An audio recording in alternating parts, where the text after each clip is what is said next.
En route cette fois pour le Népal, situé dans l'Himalaya, entre ses grands voisins, le Tibet, la Chine, au nord, et l'Inde, au sud.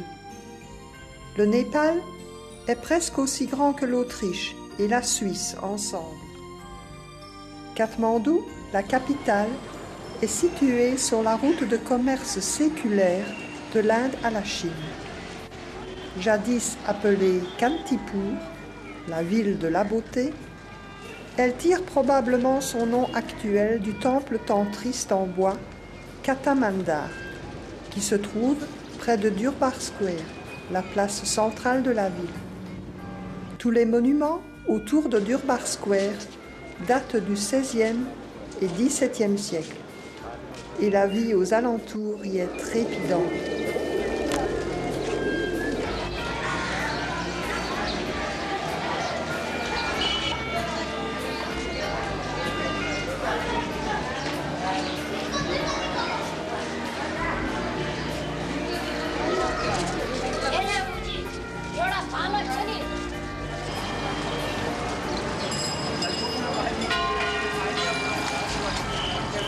Quel bonheur de quitter la ville, ses klaxons et ses odeurs de patates pourries. Voici enfin le Shtupa de Swayambhunath, celui qui naît de lui-même, vieux de 2500 ans. La coupole symbolise la terre. Là-haut, les 4 yeux du Bouddha scrutent l'horizon, tandis que les singes galopent vers le sommet, sans se préoccuper le moins du monde des pèlerins faisant tourner les 108 moulins à prière.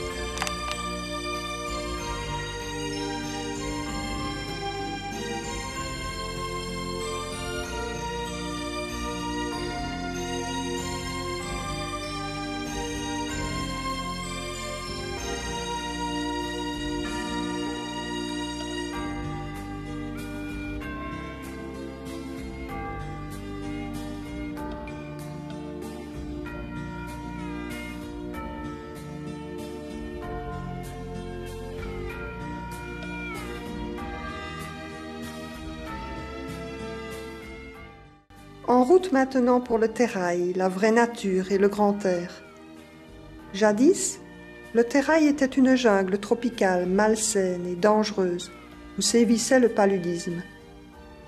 Petit à petit, la jungle a fait place à de la terre agricole, où l'on cultive les céréales, le riz, la canne à sucre, le tabac.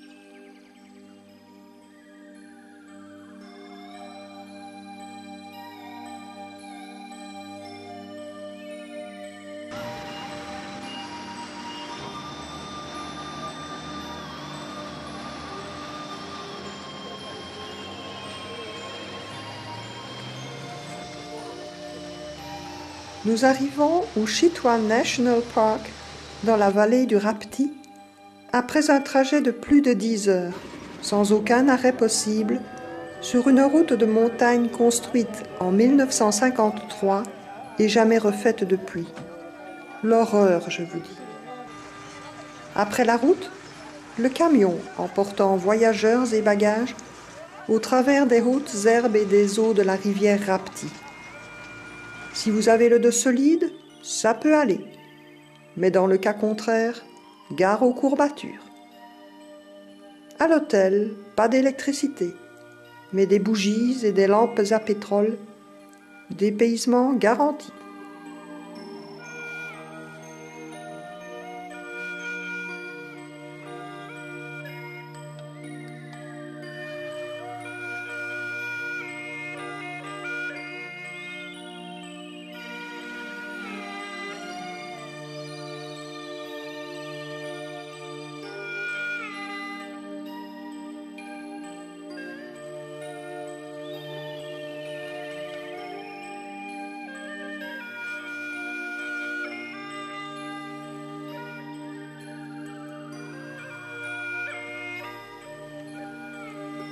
C'est ce jour que j'ai compris que l'éléphant n'était pas vraiment le moyen de locomotion le plus confortable. Pour monter dessus, tout d'abord, ce n'est pas vraiment pratique, surtout quand on a de petits bras et de petites jambes. Encore moins quand la bête a une blessure à la tête qu'il ne faut surtout pas toucher, sous peine de se voir propulsé dans les airs. Ça y est, j'y suis. Bon, d'accord, pas dans le bon sens, mais une chose à la fois. Encore un effort et ça y est.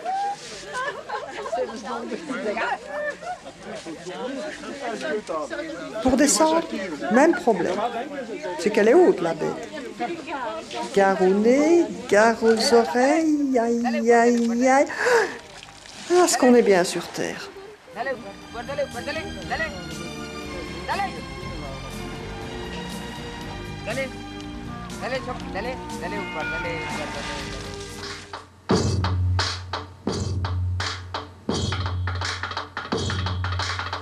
Un peu plus tard, on remet ça pour une chasse aux rhinocéros, dans une jungle épaisse et humide.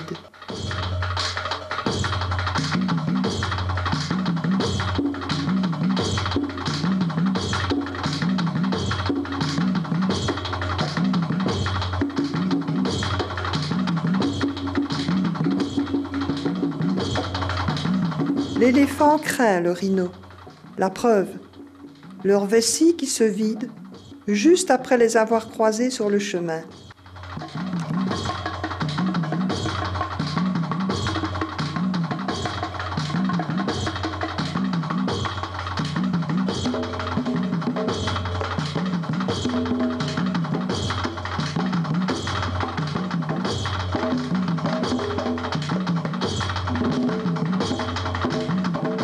Près de Narangat, nous faisons notre première vraie rencontre avec les villageois. Diverses tribus se partagent les régions montagneuses du Népal. Les Gurung et les Magars sur les pentes sud de l'Annapurna, les Rai, les Limbu et les Sunawar sur les montagnes de l'Est. Quant aux Sherpas, aussi connus sous le nom de Tigres des Neiges, ils vivent dans l'Himalaya jusqu'à une altitude de 4570 mètres. Dans le Terai, on trouve les Tarus, les Yadavas, les Satars, les Rajbansis et les Dimals.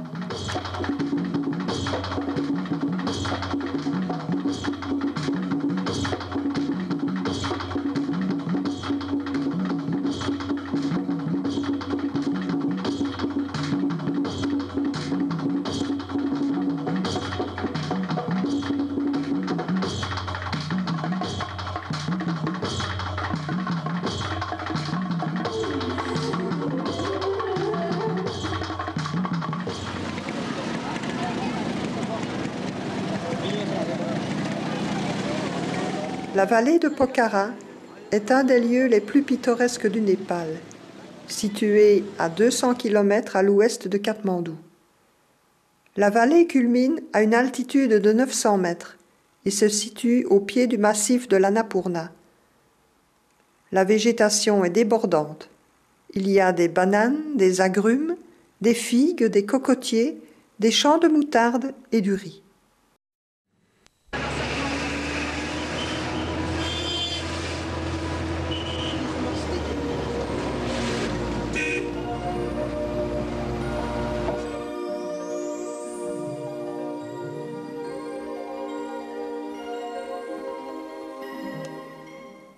Ici, les cœurs sensibles doivent s'accrocher. Jamais je n'oublierai le regard de ces deux coqs dont on a coupé le cou. Effrayant, j'en ai rêvé toute la nuit.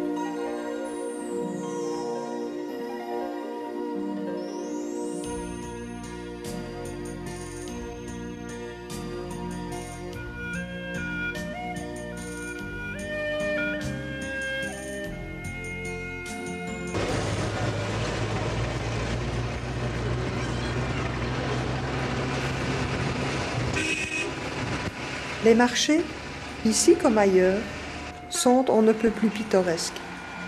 On y rencontre des gens sympathiques qui ne laisse nullement indifférent l'œil de la caméra. Et toujours ces bruits de moteur et ces concerts de klaxons, sans compter les odeurs de carburant dont je vous fais grâce dans ce film.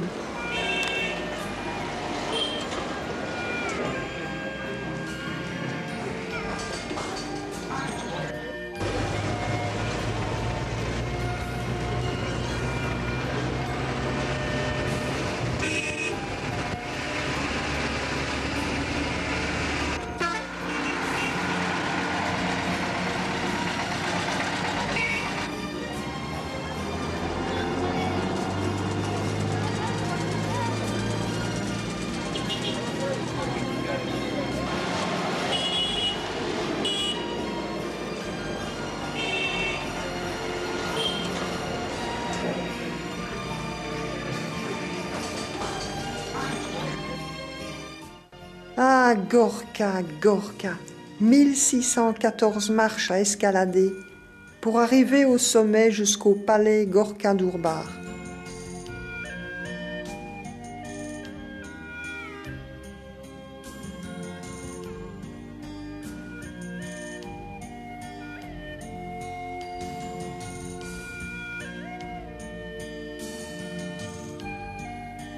Et là-haut, que voit-on?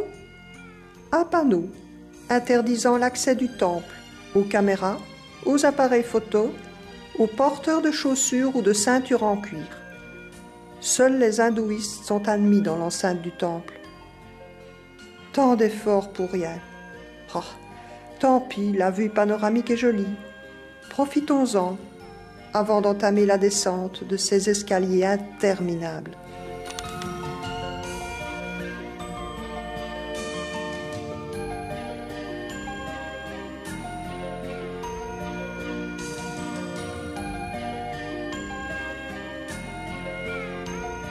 Bungamati et Kokana, encore deux villages authentiques où la caméra peut fuiner à son aise à la recherche d'images insolites, de scènes de vie authentiques et de visages à rendre jalouse la plus jolie de nos reines de beauté européennes.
Je vous parlais d'images insolites, en voilà une. Des intestins de bœuf séchés et pendus là sur le dessus d'un portail, sous lequel passera le prochain bœuf destiné à être sacrifié.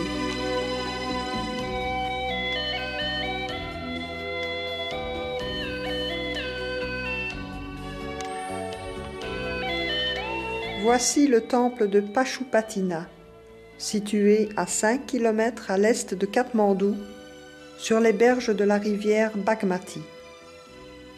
C'est le lieu de pèlerinage annuel de Maha Shivaratri.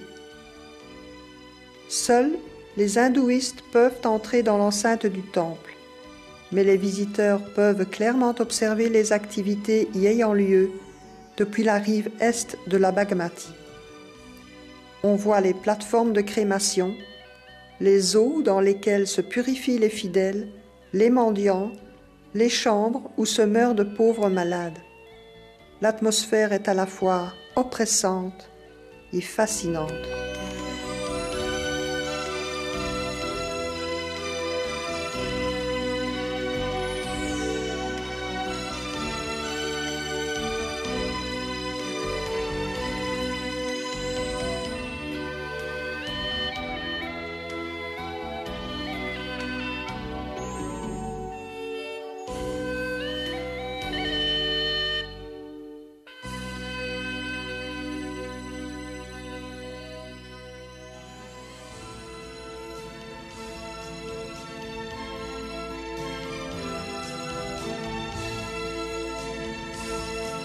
Le stupa de Boudhanath est joli et plus tranquille que le temple hindou de Pashupatina.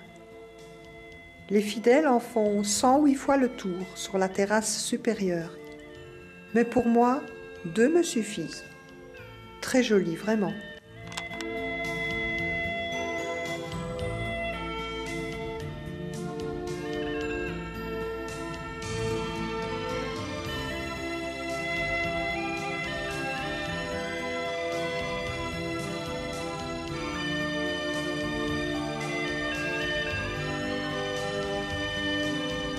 Bhaktpur, située à 1401 mètres d'altitude, est une ville d'art et d'architecture médiévale. Elle couvre une surface de 10 km² et est bâtie en forme de conque. Bhaktpur signifie la ville des dévots.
Nagarkot se trouve à 32 km à l'est de Katmandou, à 2175 mètres d'altitude.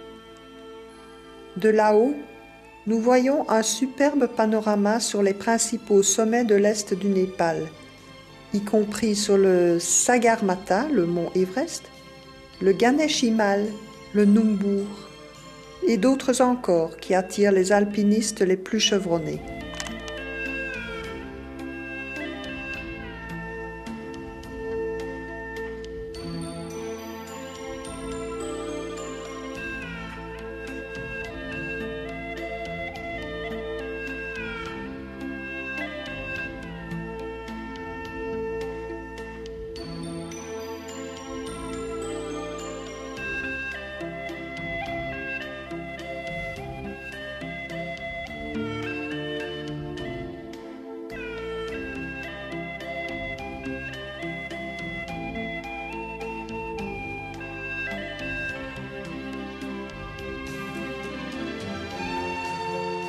Entre Nagarkot et Dhulikhel, le voyageur n'a pas d'autre choix que de prendre les transports en commun locaux. Pas très confortable, mais nos efforts sont récompensés par la visite du superbe temple historique de Palanchok, situé au-dessus d'une colline.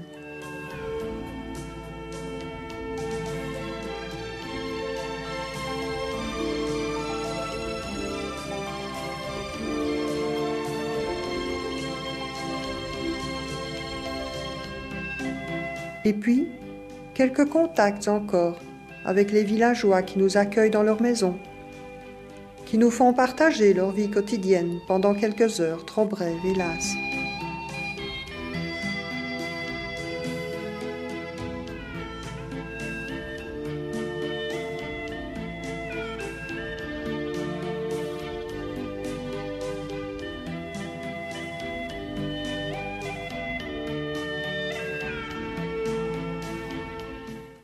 Ce sont ensuite quelques instants de détente, les derniers de ce voyage, face à un Himalaya éblouissant, face à ces sommets qui resteront à jamais gravés dans nos mémoires.